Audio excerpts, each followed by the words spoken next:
Welcome, everyone. This is the Department of Linguistics Oral History Project. Today is August 11, 2023. I'm your host for today's episode, Jino Escudero. And today I will be talking with Brian. Lheane. From batch 2023 of Linguistics. Yeah. So, hi guys. Parang ngayon lang tayo nagkita. And we haven't been talking this entire time since I suppose we should start with an appropriate place would be yung very beginning talaga. So how did your journeys sa Department of Linguistics start? Paano nyo napili yung course, or how did you come to know about it? We can start with you, Brian, if you want. So, as for me, well, ever since junior high maybe, around grade 8 or 9, parang nagkaroon ako ng interest with languages. And of course, it started with learning languages, and then I watched these videos na describing these different languages. Tapos, pumunta na siya sa mga nitty-gritty details ng grammar and so on until parang nag-evolve yun into much more specific, like with the grammar systems. Pag-understand ng grammar systems, na-introduce ako ng ideas like phonology, stuff like that. And then I found out that there's this course called Linguistics, and then I wanted to take it and found out na it's here in UP Diliman. So yeah, chose that course as my first choice, and then somehow I ended up here. Grade 8 or 9 pa lang, you already Not sure found if out about linguistics. I'm not sure if it's grade 8, 9, or 10. Somewhere there, junior high. Kasi parang around grade 7, or basically around the start of junior high, parang interested na talaga ako sa mga languages and stuff. Nag-aaral nga ako ng yung mga scripts, mga orthographies. Like baybayin, Devanagari, I think, with Hindi scripts and Arabic scripts. I can still write them to this day, but I don't speak the languages, of course. Okay. So mga ganun. And you, Lheane, how did your linguistics Feeling ko journey hindi siya start? kasing in-depth nung kay Brian. Nag-stop lang ako dun sa interested ako sa languages. Tapos kailangan ko daw maghanap ng uni within Quezon City since taga Quezon City ako. Tapos nakita ko siya ng mga grade 10 naman ako. Nakita ko yung curriculum. Tapos hindi pa nagisink in sa akin na parang yung major ay linguistics. Sabi ko, uy, may foreign languages. Sige, tuloy natin. Tapos pagpasok ko ng freshie ko, oh, iba pala to. Surprise, surprise. Eventually, I learned to love it din naman. And, yun, I think, mas nagustuhan ko na yung Ling part. Yun. May, did anyone, I don't know, nung junior high kayo or senior high, did anyone encourage you to go into linguistics, or did you talk to anyone about pursuing linguistics, parang ganun, or were there any reactions to you taking linguistics in college?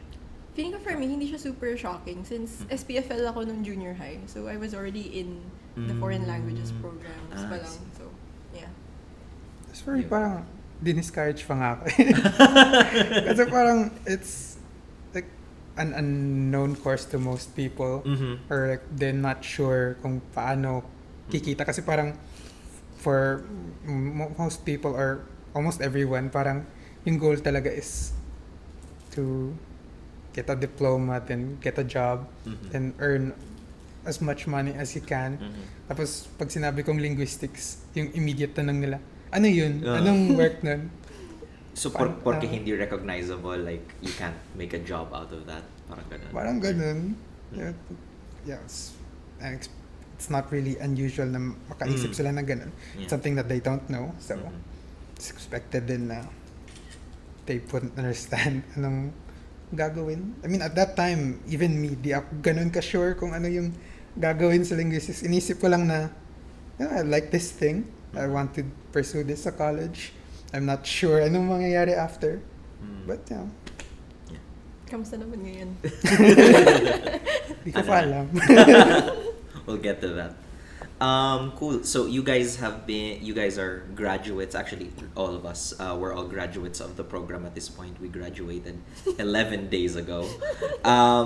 Can you guys tell us about a memory or an aspect of your time sa department or being a student of linguistics that you're fond of? A memory, a class, an org, basta part of your Ling experience. something na Yung memorable? pinag-uusapan namin kanina. Oh, okay. Yung nag-round table discussion kami sa 180. Tapos sobrang lalim na nung discussion. Tapos sobrang kinakabahan na kami doon. Tapos biglang lumindol. biglang lumindol. Tapos hindi namin alam na lumilindol. Tumigil na lang silang lahat sa class. Tapos nananahimik. Tapos siya yung last speaker noon. So akala ko may mali siyang nasabi. So nagpanic ako doon kasi ako yung host. Alam, paano ko ito isasalba? Ganun. Nagpanik na ako yung nagsasalita in the middle of like getting into the topic. No, Pre-pandemic to or post-pandemic? Recently lang. Recently lang. No? Like this last sem. Oh gosh.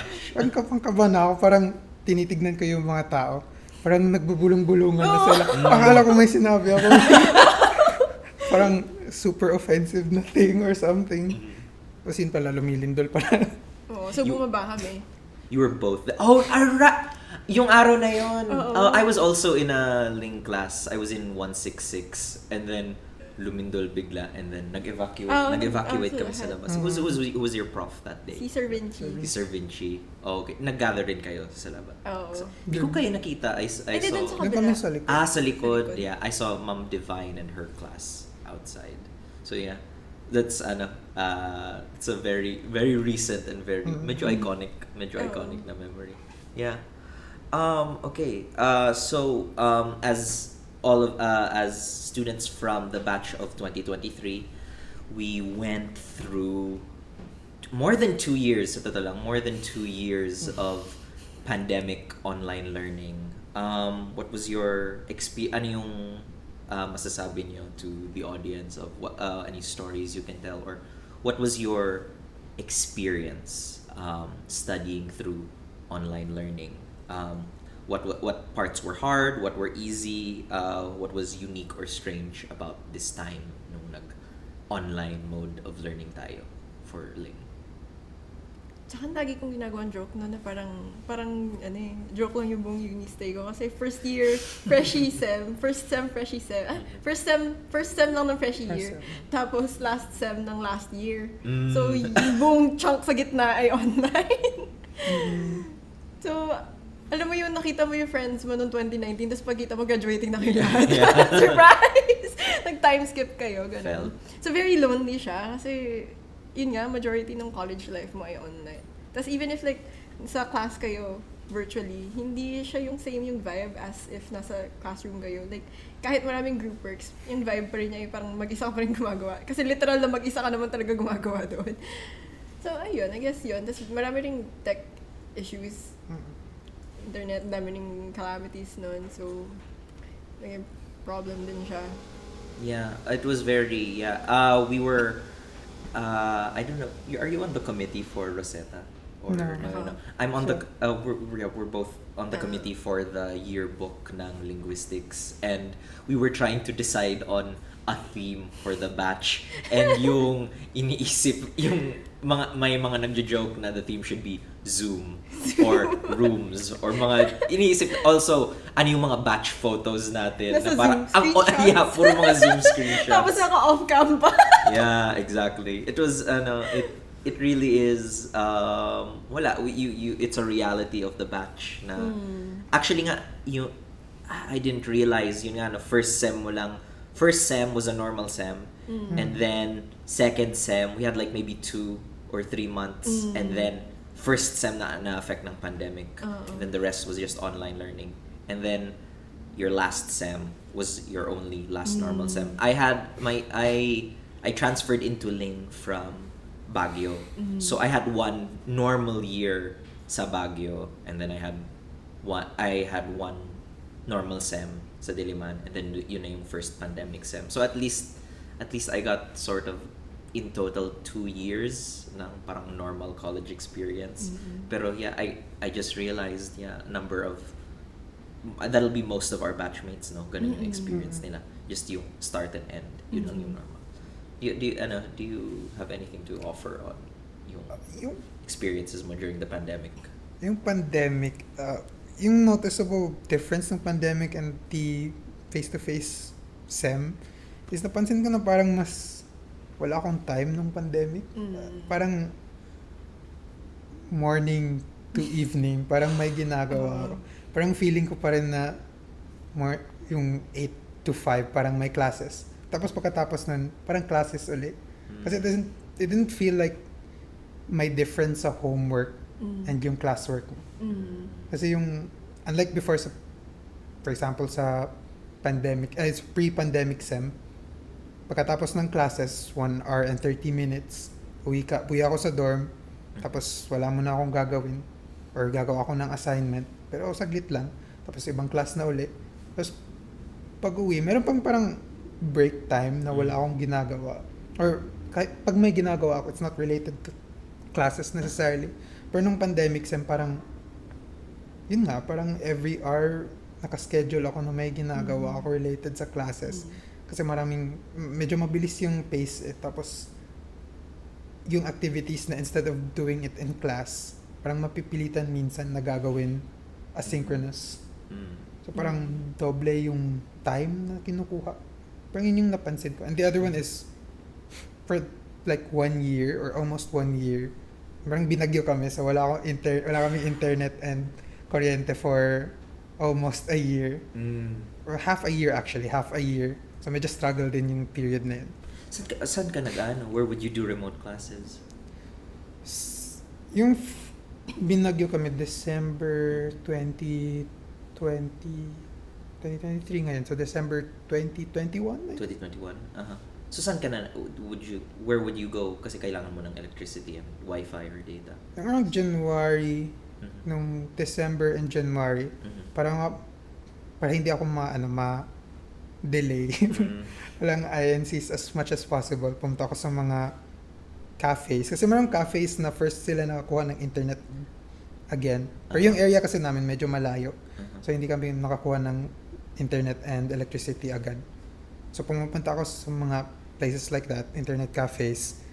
Then from February to around June yun nagtapos yung second sem. Parang. Around that time, meron na kaming electricity but wala kaming internet. So naka-data lang ako. Medyo yung third year, first sem. Yung wala ako always sa online class. Ay, oo nga. Ay, naalala ko na. Kasi mahina yung data namin that time. Tapos wala pang internet. I had a classmate. Hindi ko alam kung major or GE, pero I had a classmate at some point na on synchronous yung class. And then kwento niya sa amin na nasa bubong siya at that very moment ng bahay nila para lang makakuha ng signal. So I didn't know that about your pandemic experience na ganun. Ang dami mong dinaanan para lang maka-attend ng synchronous class minsan. Yeah, I see. Yeah, wow. Yeah, the pandemic sucked, definitely. Moving on from the pandemic, it's this last sem was actually our first proper face-to-face sem dito sa Diliman, and it was also the sem you guys were here during the last sem naman. Kasi yung ibang batchmates natin, they concluded last sem pa. Naghintay lang for So you guys have graduated. We graduated 11 days ago. So kamusta yung post-graduation life? Ano yung mga plano? Ano mga plano? How are things going? Feeling ko since yun nga yung nangyari na parang first sem and last sem lang ako nag-face-to-face, hindi pa rin nagsisink in sa akin, nag-graduate na ako. Relatable. Yeah. So parang nawa-war shock yung brain ko. Pag kailangan ko mag-apply, parang wait na, student pa po ako? So, ayun. Pero generally, feel ko mag-break muna ako for like a month, ganun. Yeah. For me naman, hopefully, I will start working sa September. It's great. So, yeah, yun, nag-apply ako nung mga July. Yeah, early July. And ng mga some offers and stuff. Pero nag-accept lang ako recently lang. And hopefully. Uy, mabilis ang processing sa mga jobs. So, na-debunk na namin. Madami pong trabaho sa Ling at ang bilis na ng process. Oh, wow. Good news for anyone sinasabi out sa akin there. ng HR. Mabilis daw yung processing kasi in need sila. Yung linguistics? Oo. Oh, wow. That's fantastic. Lalo Great na to hear. Like, for bilinguals and for Ling jobs din talaga. Ang dami naghahanap ng bilingual job specifically. Like, ang dami nag-approach sa akin na like ibang mostly IT, pero meron din naghahanap na meron din ako nakausap na yung manufacturing na jobs. Dun sa like, for example, sa Batangas and sa Bataan, or like, basically, areas kung saan nandun yung mga, what did you call those places? Like Freeport zones, export processing zones. I'm not sure what they're called. Pero marami din sila naghahanap kasi maraming Japanese companies doon, Korean companies. Naghahanap sila ng translators. And nag-reach out din nga, other than like sa bilingual jobs, yun for Ling talaga. Since ang daming companies na nagsistart ng AI, so kailangan nila ng mga may alam sa NLP language stuff. People who know how to analyze language at the structural level. I see. Yeah, yun nga yung ikaw, Brian, have you found any have any job opportunities reached out to you na hindi based on the languages you know, like more like on linguistic knowledge, more like on being able to analyze language? May nag-reach out na ba? Sa case ko, hindi naman nag-reach out, pero meron. Hindi ko na lang i-discuss. No, this is fine. Basta nung July, something, specifically related talaga sa language. I think alam na ng mga tao na nakikinig nito. Those people who know me, I think they know what I'm talking about. Yung mga nakakakilala kay Brian. Basically meron. And I think marami naman naghahanap, not even related directly to AI, like research jobs, like not directly related din to linguistics. Maraming naghahanap right now. Pero specifically sa linguistics, yung sinabi mo nga, yung sa AI, data tagging, maraming naghahanap, mga part-time job, full-time job. That's interesting. Related din. I haven't been searching very much kasi I already have an opportunity lined up. Pero that's good to know as a fellow graduate. Yeah, actually, ikaw, Lheane, you shared na you do find opportunities na actually hindi reliant on knowing this language or that language. Pero what about, you took Plan C? Yeah. Ano yung language na Hapon. major? Hapon. How about Hapon jobs? Mas marami siya. Mas marami na Hapon jobs. Mas marami talaga I siya. see. Okay, more on what yung hinahanap ngayon? Like, Bilingual. oral interpretation or more like translating documents or no? Both kailangan nila. Pero mas marami yung kasi marami silang hananap for customer service. Mga ganun, mga service At saka for desk. HR, yung HR finance. Yung Basically mga ganun yung hindi translation necessarily. Maraming ganun. Yung systems systems analyst? Yun mo yung tawag din. Wala, hindi ko alam. Magkaiba ata yung nag-reach out sa atin. Okay. Iba ata tayo ng backgrounds. Ganun.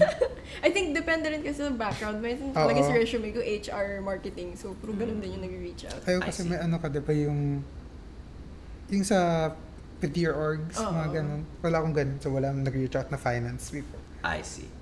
Alright, cool. Alright, so for sort of in connection to this, yung mukhang you guys know a lot about, or well, my experience na kayo sa post-grad life. For 11 days. For 11 days, yeah. Pero mukhang, I don't know, this is all very exciting to hear for me. But besides that, you guys went through the LINGG program, obviously, for 4 years. What can you tell our viewers na nasa LINGG? What advice would you give to students currently studying LINGG and incoming freshmen as well? Ano yung mabibigay niyong advice? Or anything you want to say? Wait lang, parang nag-dissociate ka ng college. Parang ngayon lang ulit ako nagkakaroon ng kumumong sa buhay. It's okay, we can cut this. Siguro. Parang above anything, just have fun eh. Wow. Oo, kasi parang very flexible din yung curriculum ng LINGG. So, marami kang options. Pwede mag-mix and match hanggat sa mahanap mo yung gusto mong rhythm, gusto mong So, hindi ka mawawalan ng options sa department.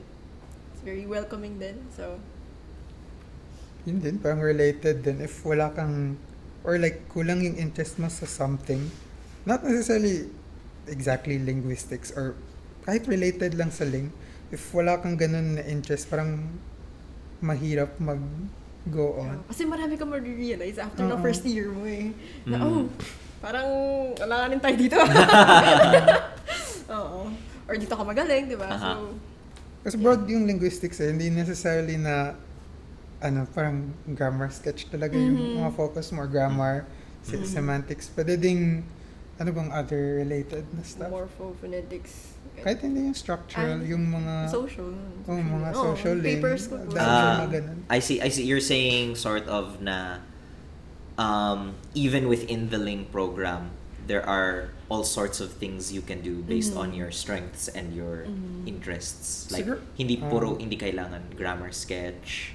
Hindi you can I would agree with that na you don't have to follow one path sa linguistics. You can find the subfields which you're interested in linguistics, and then yung mga papers niyo, you can direct the course of your learning sa Ling. You can choose your cognates, you can choose the papers you want to do based on those strengths and interests. Tama ba pagkakaintindi? Siguro another way to say it is hanapin mo yung niche mo. Yeah. Yung interest, no? Para you can strive on despite the many paperworks. And ma-maximize mo din yung stay mo sa depth. Yeah, exactly. Okay. Thank you both for coming on. This has been a great discussion. So I learned a lot, and it's only been it was only a few minutes, pero thank you very much. Thank you, Lheane. Thank you, Brian. Thank you for coming on to the oral history series ng Ling. Okay. Thank you.